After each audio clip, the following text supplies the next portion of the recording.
We don't follow any kings. We can ride and we can sing.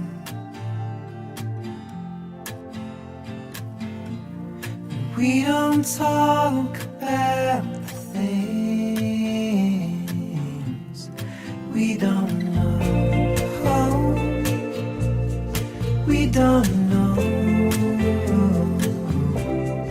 We don't know.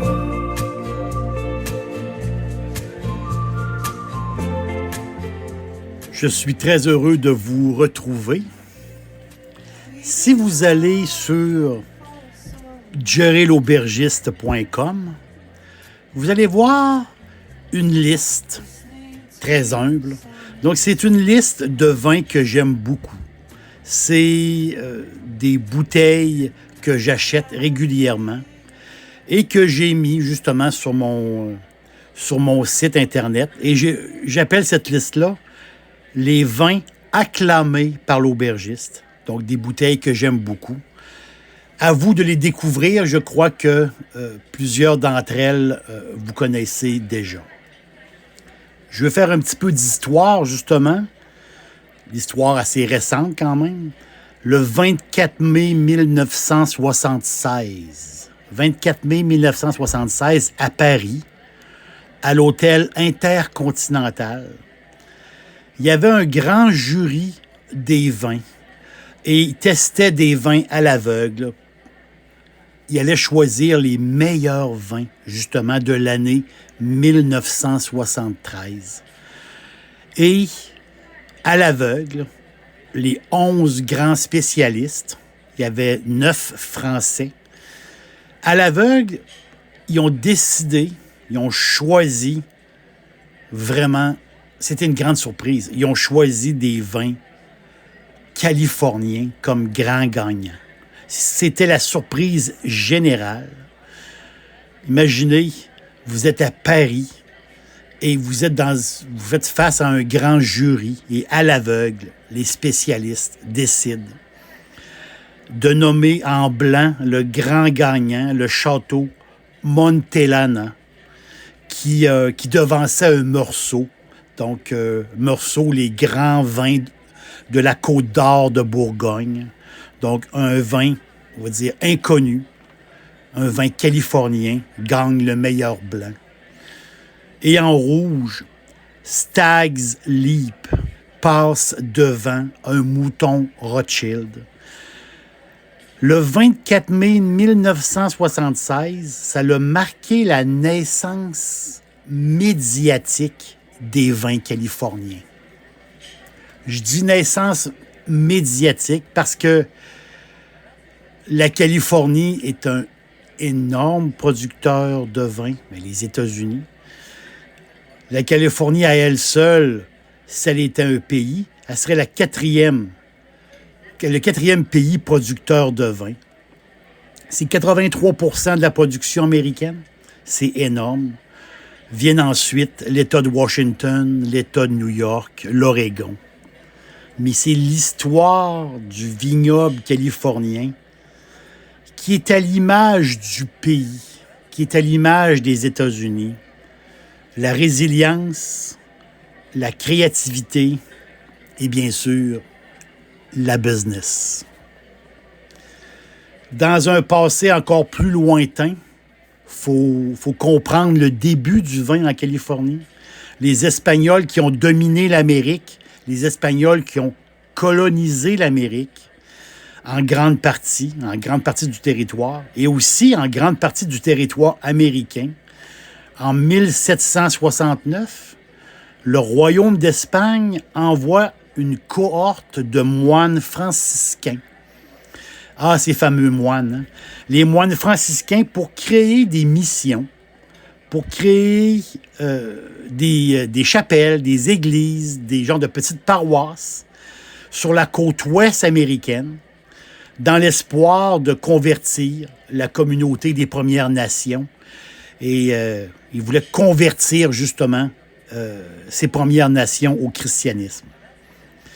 Mais qui dit moine, dit vin, Et il dit bonne bouffe. Les moines aiment beaucoup la bonne bouffe et aiment beaucoup le bon vin. Ça a toujours été comme ça. Et par le travail, ils ont réussi à bâtir justement des organisations sur place et des grands fans de vin. Oui, pour les vins de messe, bien sûr, mais ça déborde des vins de messe. Et justement, ces missions-là qui se sont installées, la première s'est installée dans la région de Sonoma. Et c'est là que les premières vignes ont été plantées. C'est par les moines. 20 ans plus tard, il se produit un événement particulier. Un événement qui est fait parler partout dans le monde. On entend partout dans le monde entier, c'était une genre de ruée. On l'appelle la ruée vers l'or. On trouve de l'or dans la région de Sacramento. Et voilà que des milliers de descendants européens quittent la côte est américaine pour l'ouest. Donc, direction ouest pour s'enrichir, bien sûr, pour faire fortune. Et même outre-Atlantique, même les gens en Europe entendent parler justement de cet Eldorado, on pouvait devenir riche sur la côte ouest. Et beaucoup de monde sont partis justement vers là-bas. Mais avec les années qui passent, plusieurs se rendent compte qu'il y a plus d'argent à faire en cultivant la vigne qu'en essayant de tamiser le sable des rivières. Donc, il y avait une effervescence, justement, du vin. Et avec l'arrivée du chemin de fer transcontinental, on est aux alentours de 1860 ou à peu près, le train s'arrêtait à Sacramento. Et là, les migrants de l'or, les migrants qui arrivaient pour l'or, se sont transformés en travailleurs de la vigne. Et les Européens, justement, débarquent là-bas, débarquent en Californie. Ils font suite, justement, aux moines qui se sont implantés là-bas. Ils font suite à eux autres. Et ces Européens-là débarquent avec des cépages et aussi avec leur technique de vinification. Donc, la ruée vers l'or s'est transformée en ruée vers le vin. Les exploitations viticoles se multiplient, les wineries se multiplient. Il y avait beaucoup de travail pour eux. Et là, ça va même s'étendre justement de la région de San Francisco, si on peut dire, de cette grande région-là. Ça s'étend jusqu'au sud, jusqu'à la frontière mexicaine. Les affaires vont très bien. Et les produits sont bons. Le vin est extraordinaire parce que la Californie possède plusieurs terroirs et surtout plusieurs climats. On parle des climats, souvent des climats tempérés, avec un brouillard marin qui favorise énormément le raisin. Donc, la Californie fait des très, très bons jus depuis très, très longtemps.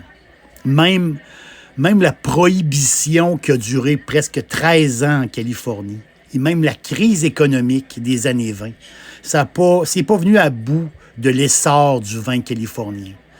C'est des battants, les Californiens, ceux qui ont parti le vin là-bas. C'est vraiment des battants, ils ne se sont jamais découragés.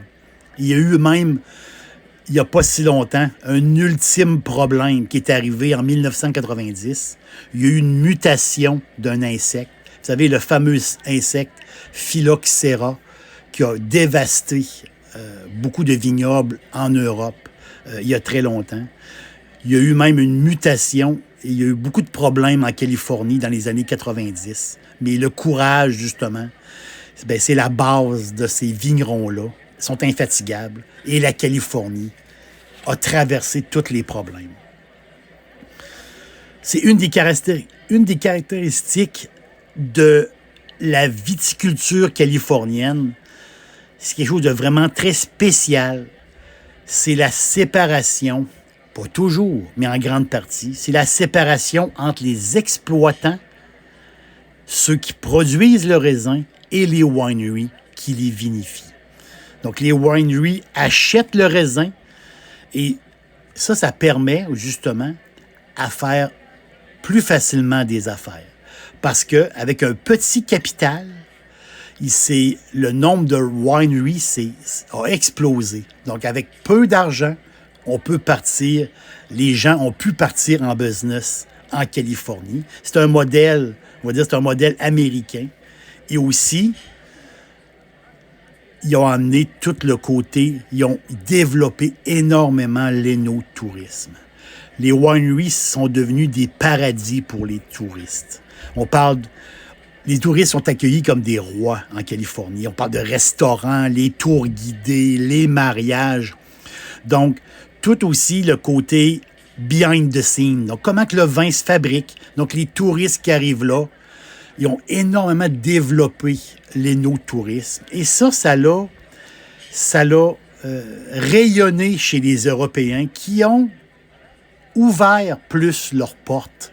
Les vignobles européens ont démocratisé le vin, moins caché, ils accueillent beaucoup de monde. Donc cet esprit-là, justement, de l'énotourisme, le tourisme par rapport au vin, ben c'est les Américains ou les Californiens qui ont vraiment, on va le dire, qui ont vraiment développé ça. Et aujourd'hui, ben c'est des milliards de dollars et c'est tellement plaisant de visiter justement les wineries. C'est extraordinaire. On pense ici justement au Canada, la région de Niagara qui est incroyable, vraiment. Puis c'est chez nous. Donc, il y a au côté aussi marketing. Donc, les Californiens ont amené une approche différente du marketing pour le vin. Un exemple très connu, dans les années 70, Francis Ford Coppola, donc le réalisateur, que lui, en plus d'avoir une winery et accueillir le monde, il y avait un genre de musée du cinéma, il y avait une piscine, restaurant. Donc, il s'était entouré aussi d'énologues réputés pour faire un vin de qualité, de très bonne qualité, pour la classe moyenne, pour monsieur, madame, tout le monde. Donc, cette approche-là, justement, ben Coppola en fait partie de cette approche-là du touriste roi, du touriste qui vient entrer un peu on vient connaître tous les secrets, justement, de ces wineries-là. C'est sûr que le marketing à l'extrême, a donné place à quelques dérapes avec le temps. Donc, il y avait des vins de qualité moyenne, mais avec beaucoup de publicité, pouvaient devenir des vins vedettes, si on peut dire. C'est des vins, souvent, qu'on ajoutait du tanin artificiel ou des vins on pouvait utiliser les copeaux de bois à l'extrême, si on peut dire. Donc, il y a une période, ce marketing-là, cette publicité-là qui a été poussée énormément, mais aujourd'hui, ça l'a bien changé. Et il y a de moins en moins ces vins-là, et de plus en plus, les vignerons californiens travaillent, puis c'est incroyable parce que on l'a 40 cépages en rouge, on a 25 cépages en blanc. C'est immense. Et à eux seuls, le chardonnay, les chardonnays californiens, les chardonnays, c'est quoi? À peu près 16% en blanc. Le cabernet sauvignon, 16% du rouge. Donc, on peut dire que les fans, vous êtes fans de Chardot, vous êtes fans de Cab-Saut, mais vous êtes très, très bien servis en fouillant dans les vins californiens, vraiment. Dans un podcast qui s'intitule California, recherchez le podcast California que j'ai fait avec plaisir. Je termine mon audio, justement. On parle de la Californie. Un podcast très humble. Je termine mon audio en parlant d'un vin blanc californien, justement. Un montage de 4 cépages. Il y a du chardonnay qui est en tête, vraiment, dans ce blanc-là. Un vin gras qui est sur la pomme. Un vin impressionnant, un vin blanc qui tire presque à 15% alcool. Donc, je vous laisse le découvrir dans le podcast qui s'appelle California. Avec le saumon ou une truite, là, vous allez capoter, je vous le dis. Un excellent vin, je vous laisse découvrir. Podcast californien. Mais je vous recommande présentement un vin. C'est un ami qui m'a fait cadeau d'une bouteille. C'est une bouteille que lui aime beaucoup. Ça s'appelle Franciscan Estate. Franciscan Estate du Monterey County. 87% en Cabernet, justement. Oui, il est supporté avec du Merlot et du Malbec. Franciscan Estate. C'est en l'honneur, justement, des moines franciscains. C'est en l'honneur d'eux qui ont amené, autrement dit, l'ancien monde dans le nouveau monde. Et j'ai été vraiment charmé par cette bouteille-là. C'était un 2019. Un vin très, très mûr sur la cerise. Vous voyez la cerise, un peu comme la tarte aux cerises, la cerise qui a été cuite, qui a été chaude. Un peu de clou de girofle, un peu de cacao, des tanins très plaisants. Un vin riche, très, très bon. Il faut le carafer, je pense bien. Moi, c'est ce que j'ai fait. Et je pense qu'il va vous plaire. Et merci beaucoup à mon ami. Cette bouteille-là, j'en avais juste une. Je l'ai trouvée extraordinaire. Je pense que je vais en racheter. Et ce soir-là, le hasard voulait que j'avais mis une petite longe de porc cuite sur le barbecue. Vous savez, petite longe de porc avec sa couche de gras, cuite doucement sur le barbecue avec des légumes grillés. J'ai passé vraiment une belle soirée et ma blonde a adoré ce Franciscan Estate qui est vraiment le fun. Vous savez, la Californie, c'est prestigieux. Napa, Sonoma. Mais il y a des places plus confidentielles, je pourrais dire, comme Paso Robles. Il faut fouiller la Californie, il faut goûter la Californie. La Californie vinicole, on s'y attache vraiment rapidement. C'est un peu comme le way of life. C'est comme un mode de vie. On s'attache rapidement à ce goût-là, à ce mode de vie-là, qui est plein de bonnes choses. L'aubergiste vous dit merci d'être passé et vive la Californie. Et je pense que je vais aller m'acheter une autre bouteille de Franciscan Estate parce que je l'ai vraiment, vraiment adoré. À la prochaine. We don't know how. We don't know. We don't know how. We don't know. We don't